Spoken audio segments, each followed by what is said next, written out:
बिहार के पूर्व मुख्यमंत्री जीतन राम मांझी अब नीतीश कुमार के खिलाफ रणनीति बना रहे हैं। बीते दिनों नीतीश कुमार और उनकी पार्टी जनता दल यूनाइटेड ने भीम संसद का आयोजन किया था और ऐसे में अब विपक्ष में दलितों के नेता बिहार के पूर्व मुख्यमंत्री जीतन राम मांझी 5 दिसंबर को दिल्ली के जंतर मंतर में नीतीश कुमार के खिलाफ धरना प्रदर्शन करेंगे और हवन भी करेंगे।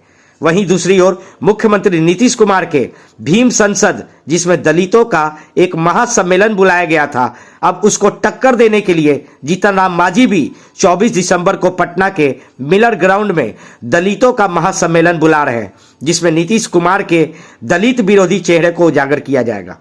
पटना में पत्रकारों से बात करते हुए जीतन राम मांझी ने कहा कि नीतीश कुमार जी कहते हैं हम सेकुलर कास्ट के हिमायती हैं।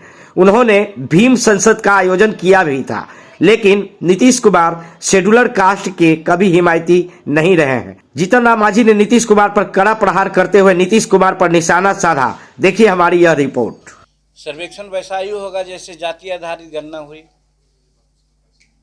ये बात अपना प्रूफ करने के लिए कि बहुत अच्छा है, आज ही मैं लिख देता हूँ, आएगा सर्वेक्षण में कि सब कुछ चाहते हैं कि शराबबंदी हो और बहुत बढ़िया से शराबबंदी का कार्य चल रहा है, यही आएगा सर्वेक्षण में। ये चूँकि ऐसे कहने में दिक्कत होती है तो एक सरकारी अमली जमाव पढ़ना देंगे जैसे कि जातीय गणना में उन्होंने करवाया है, इसलिए वो भी फेक होगा। ये मैं अगर कराना है तो कोई बाहरी एजेंसी को बुलावे, बाहरी एजेंसी को बुला करके उसे सर्वे करावे। एक बार फिर से जो है वो विशेष राज्य के दर्जे की मांग उठा रहे हैं, कह रहे हैं कि पूरे बिहार भर में यात्रा भी करेंगे। अब एक बात है कि जब झूठे ही बोल करके पॉपुलैरिटी लेना हो तो अगर कहेंगे कि दिल्ली की राजधानी को कर दीजिए पटना, इसके लिए हम चलेंगे समूचे बिहार में, हम ये काम करेंगे, है संभव?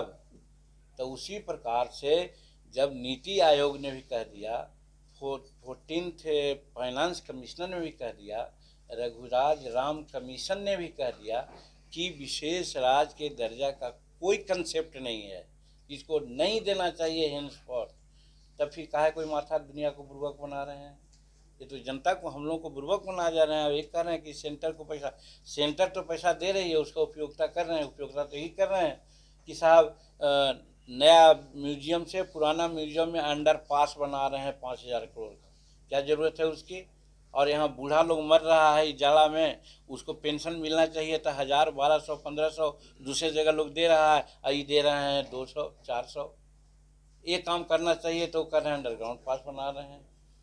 गया में इंद्रपुरी से पानी आता, 12 मास पानी आता, उससे नहर निकालते, अंडरग्राउंड वाटर रिज्यूम होता, तो ये उल्टी गंगा बहा करके 6,000 करोड़ रुपया में तर्पण के लिए गया में पानी दिए, उससे कोई फ़ायदा है क्या? जाइए ना, वहाँ पर सड़ांध है, सांड निकलता है, लोग वहाँ नाक बंद करके लोग आते हैं, तो ये फिजूल खर्ची करते हैं। इनको भारत सरकार जो पैसा दी है उसका तो ये बेजा करवा रहे हैं, अपव्यय करा रहे हैं। कईयों को पुल देखा आपने, सुल्तानपुर में देखा है आपने, किशनगंज में देखा, हमारे यहाँ भी एक पुल इमामगंज में भी है, सब बना नहीं कि धंस गया। कैसा इनका ये होता है? यही तो कहते हैं कि एस्टीमेट घोटाला इनके यहाँ चल रहा है, और बाहर के लोगों को बना करके मार कमीशन ले रहे हैं लोग। पेंशन भी बंद किया जा रहा है शिक्षकों का, यही गलत है। क्यों पेंशन बंद होगा? तब शिक्षक का पेंशन आज बंद कर रहे हैं, कल बूढ़ा बूढ़ी लोगों का पेंशन बंद करेंगे, किसी और लोगों का पेंशन बंद करेंगे। जब दुनिया पेंशन, नया पुराना पेंशन की मांग कर रहा है और ये बंद कर रहे हैं, तो यही तो इनकी लोक कल्याणकारी नीति है। आज बच्चों को पढ़ाने के लिए, ये सब करने के लिए मास्टर पढ़ाते हैं, पढ़ाई के लिए आप ठीक कीजिए, पेंशन काहे रुकिएगा भाई? नहीं रुकना चाहिए। हमारी मांग है, हमारी पार्टी की मांग है कि पेंशन शिक्षकों का नहीं रुकना चाहिए। लोगों का स्वागत है। स्वागत के साथ साथ आज हम एक वैसे मुद्दा पर आप लोगों से बात करना चाहते हैं, जिस मुद्दा के बारे में वर्तमान मुख्यमंत्री नीतीश कुमार जी बहुत ढोल पीट रहे हैं कि हम शेड्यूल कास्ट के दलित के हिमायती हैं। और इसी संदर्भ में अभी उन्होंने एक भीम संसद नाम का एक कार्यक्रम किया और बहुत खुश थे कि इसमें बहुत ज़्यादा लोग आए हैं। और देखिए कि शेड्यूल कास्ट या महादलित किसके साथ है। इसी के जवाब के लिए आज हम आप लोगों के सहारे समाज में कहना चाहते हैं, उपस्थिति तो देखिए रहे हैं कौन कौन लोग हैं, कि नीतीश कुमार जी शेड्यूल कास्ट के हिमायती कभी नहीं रहे हैं। अब जिस भीम संसद की बात उन्होंने की है उसमें विशेष करके विकास मित्र, टोला सेवक और अनेक प्रकार के जो मित्र, शिक्षा मित्र कहिए चाहे और कहिए, ये सब लोगों को बुलाए थे। अब बुलाए थे ये कह करके कि हर एक वैसे लोग हैं जो अनुबंध पर हैं, 10-10 आदमी से 20-20 आदमी तक लेते आएंगे अपने खर्च पर, और अगर हमारा पदाधिकारी प्रतिवेदन नहीं देंगे कि फलना आदमी 20 आदमी नहीं ले गए तो उनको संविदा से हटा दिया जाएगा। ये दहशत फैला करके यहाँ पर लाया गया और लोग जुटे।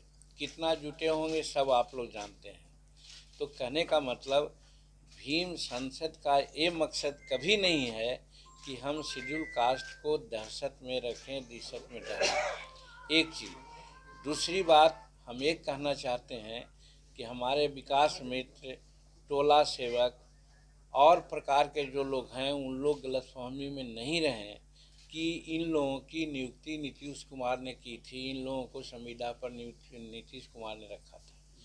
इस चीज़ को KP रमैया जब हमारे सेक्रेटरी थे और जीतन मांझी वेलफेयर मिनिस्टर था और ए मानवर मुख्यमंत्री थे, तो हम लोगों ने इस तरह का प्रस्ताव दिया और प्रस्ताव देने के उपरांत हम लोगों की प्रस्ताव को इन्होंने माना और बहाली के लिए आदेश दिया तो बहाल हुआ।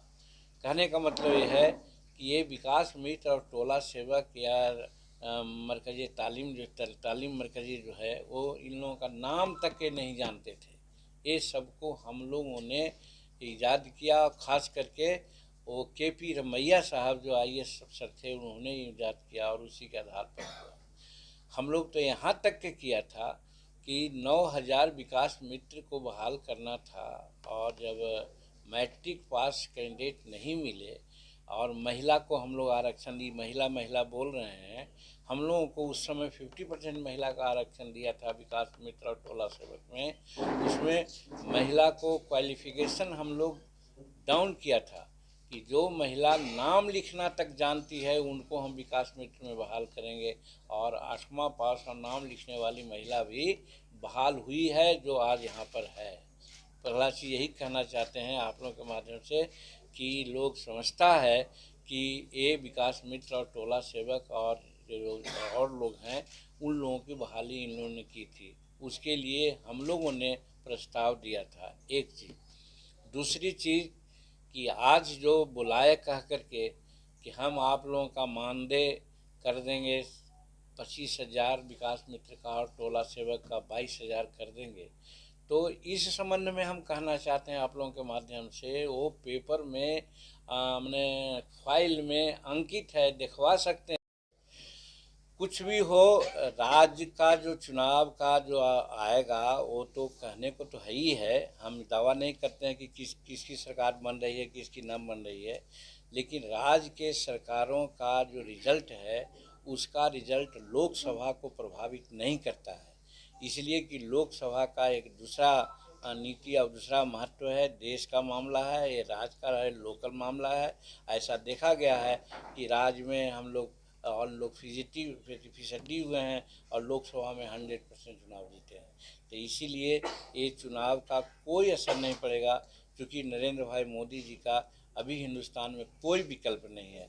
और जो भी विकल्प बनाने की बात लोग करते थे, जिस घमंडिया गठबंधन के तहत, उनके बारे में सुना ही कि शेड्यूल कास्ट के कितना बड़ा हितैषी हैं, महिलाओं का कितना बड़ा हितैषी हैं, कि विधानसभा में महिलाओं को किस प्रकार से उन्होंने बेइज्जत किया, शर्मनाक बातें की। और उसके अलावे महामहिम राष्ट्रपति मुर्मू जी के सामने भी उन्होंने जो बातें कही, और हम तो यही समझते हैं कि ये अति विश्वास में आ गए हैं, इनको पता ही नहीं चलता है कि हमको क्या करना चाहिए। महावीर के ही अशोक चौधरी को तो सोचना चाहिए था कि उनके पिताजी के पुण्यतिथि पर ले गए थे उनको, तो उनका महावीर चौधरी जी के माला अर्पण या पुष्प अर्पण नहीं किए, वो अशोक चौधरी के माथे पर ही माला और फूल अर्पण कर करके निकल गए। तो ये कोई ठीक माइंड वाला कर सकता है क्या? मांझी जी, ये सीट शेयरिंग को लेकर कोई बात हुई है केंद्र से आपकी? जी नहीं, कोई बात अभी नहीं हुई है और सीट शेयरिंग की बात हमको करना भी नहीं है। हम लोग सिद्धांत की राजनीति करते हैं, जो भी सीट मिलेगी, जो भी सीट कोटा में आएगा उसके डिमांड आधार कितना पर रहेगा? हम कोई डिमांड नहीं कर रहे हैं। हम कोई डिमांड नहीं कर रहे हैं। जो घमंडिया गठबंधन को हराने के लिए अगर जो भी सेक्रीफाइस करना होगा हम लोग करेंगे, सब मिल करके लड़ेंगे और बिहार से 40 सीट देने का हम लोग प्रयास करेंगे। Thank you.